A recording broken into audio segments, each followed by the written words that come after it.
Hello student, पिछले video में हमने पढ़ा था कि अभाज्य संख्या की जांच कैसे करते हैं।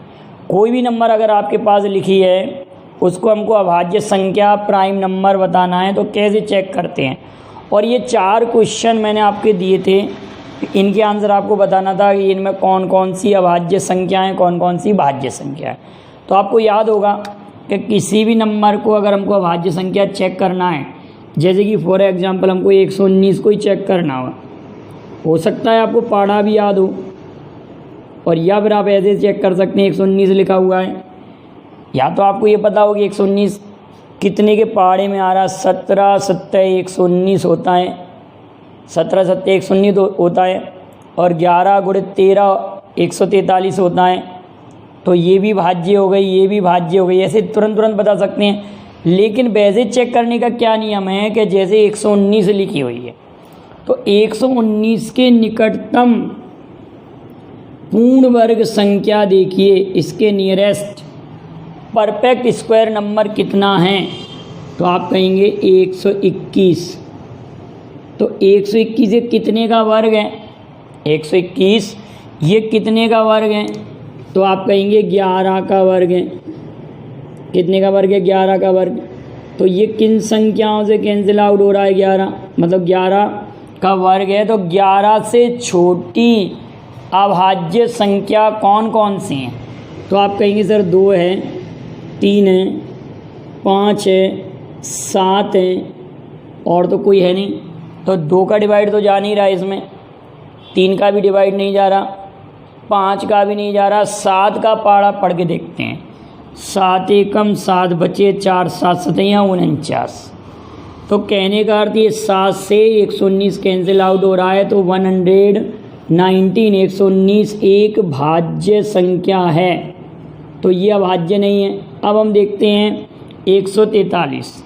तो 143 में भी वही कहानी है कि आप 143 से बड़ी पूर्ण वर्ग संख्या लेंगे। हमने ले लिया 143।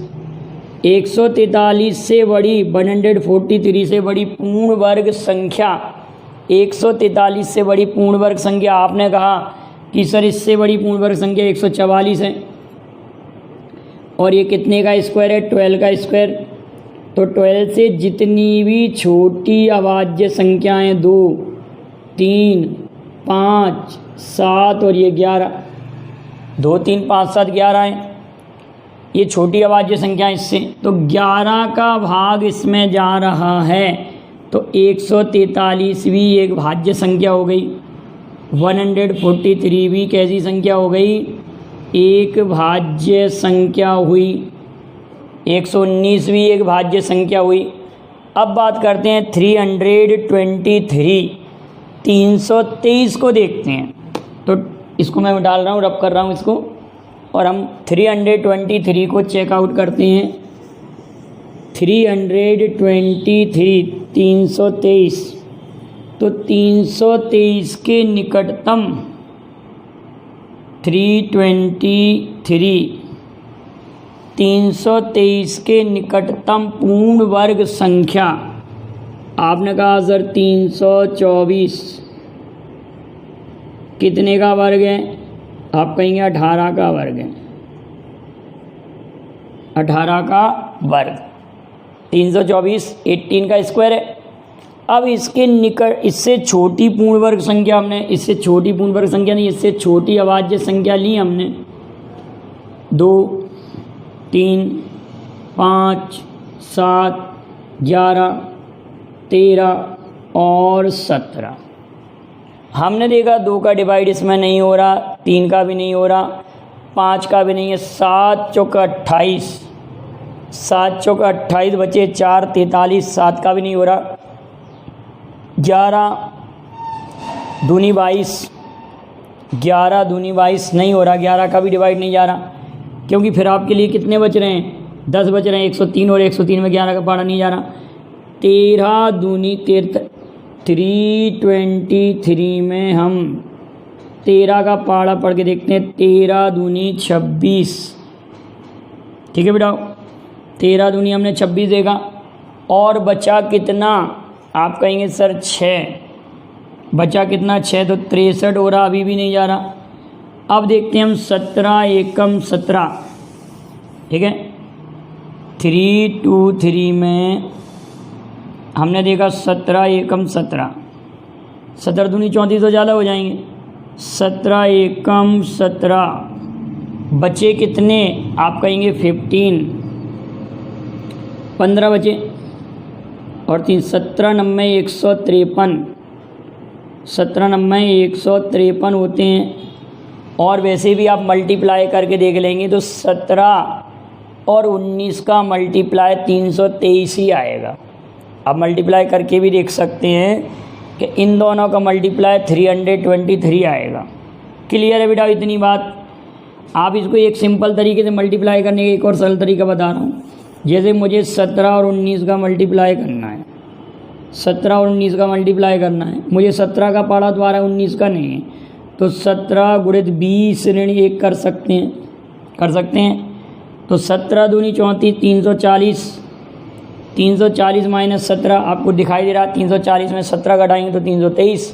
ये मल्टीप्लाई आसानी से कर लिया। आप लोग अगर इसको ऐसे कर दें कि 17 गुणित 19, हो सकता है आपको 17 का पढ़ा 9 बार पढ़ना पड़ता या 19 का पढ़ा 7 बार का पढ़ना पड़ता, टेबल नहीं आया। तो हमने ऐसे किया, इसको देखो कितने सरल तरीके से किया कि 17 गुणित 19 है, ये 19 20 के करीब है तो 20 ऋण 1 लिखा हमने 17 गुणित 20 किया तो 340, 17 दूनी 34 और 17 इसमें से घटेगा तो 323।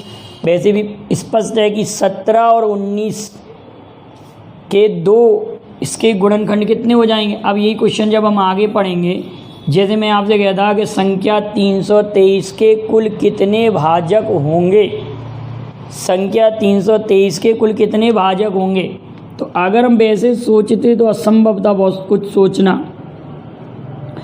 कि 323 के अगर हम फैक्टर करने बैठते तो आप सोच पाते क्या, बताओ। आप यही कहते कि एक तो 1 है, और अगर आपको याद होता कि 17 बार भाग जा रहा है और 17 को 19 बार जा रहा है और फिर 323 का 323, 4 भाजक होंगे ना 323 के। तो कहने का मतलब 323 में 323 में 17 का भाग जा रहा है 19 बार, 19 बार, तो 323 एक भाज्य संख्या है। 323 एक भाज्य संख्या हुई।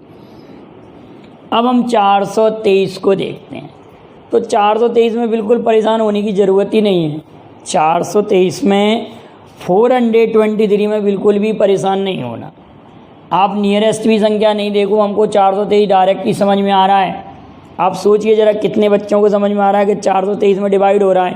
तो आप कहेंगे सर 423 में 3 का डिवाइड हो रहा है। ये छोटे क्लास के बच्चे भी बता सकते हैं कैसे, क्योंकि इसके डिजिट सम देखो, ये इसका 3 आ रहा है और ये 3 और 2 6 में भी जा रहा है, इधर 3 में भी जा रहा है, तो 9 टोटल डिजिट सम हो रहा है। तो 423 एक ऐसी संख्या है जो 3 से विभक्त हो रही है, 9 से भी हो रही है और भी कई संख्याओं से विभक्त होगी। तो इसको विभाज्यता के नियम से हम चेक नहीं कर रहे, और चेक करेंगे तो हम उससे भी कर सकते हैं। कैसे कि आपने 423 लिया, 423 लिया, आपने क्या लिया 423 लिया। जब 423 लिया तो इसके निकटतम पूर्ण वर्ग संख्या, इसके नियरेस्ट मतलब इससे ज़्यादा निकटतम पूर्ण वर्ग संख्या, तो आप लोग कहेंगे सर इसके निकटतम पूर्ण वर्ग संख्या 441 है। 323 के निकटतम पूर्ण वर्ग संख्या कितना है बेटाओ, 441। तो 441 आपका 21 का वर्ग है। 21 से छोटी जितनी भी अभाज्य संख्या हैं, 2 3 5 7 11 13 17 19, 2 3 5 7 11 13 17 19, इनमें से डिवाइड करके देखेंगे तो हमने ये देखा कि 3 का डिवाइड हो रहा है, इसमें 3 का डिवाइड हो रहा है ना, 3 का डिवाइड जा रहा है। तो कहने का मतलब 423 भी एक भाज्य संख्या है। तो किसी बच्चे ने कमेंट भी किया है कि ये सभी की सभी भाज्य संख्याएं हैं। तो एक कंपटीशन में क्वेश्चन कैसे आया था, देखिए ये सभी संख्या हम लिख रहे हैं यहाँ पर, ऐसे था, लिखी हुई संख्या थी 119 143 423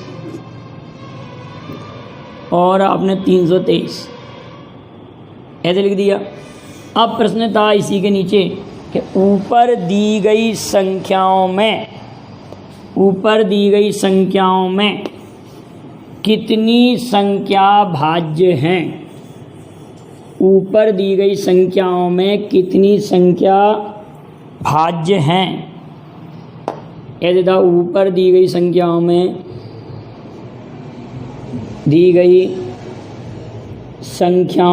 कितनी अभाज्य, संख्याओं में कितनी संख्या अभाज्य हैं। अगर अभाज्य की बात आई और ऑप्शन में आया आपके लिए 2, ऑप्शन में आया 1, ऑप्शन में आया 1 भी नहीं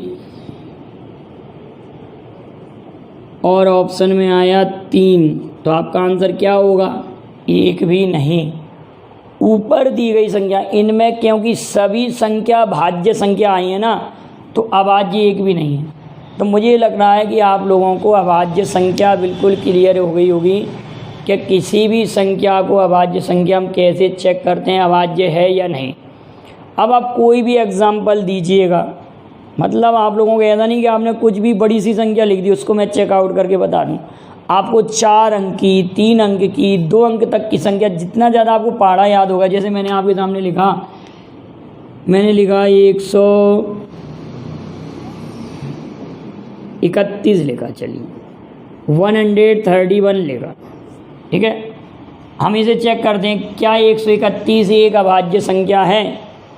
क्या 131 एक अभाज्य है? तो हम क्या करेंगे, इसके निकटतम पूर्ण वर्ग संख्या 144 144 ले ली।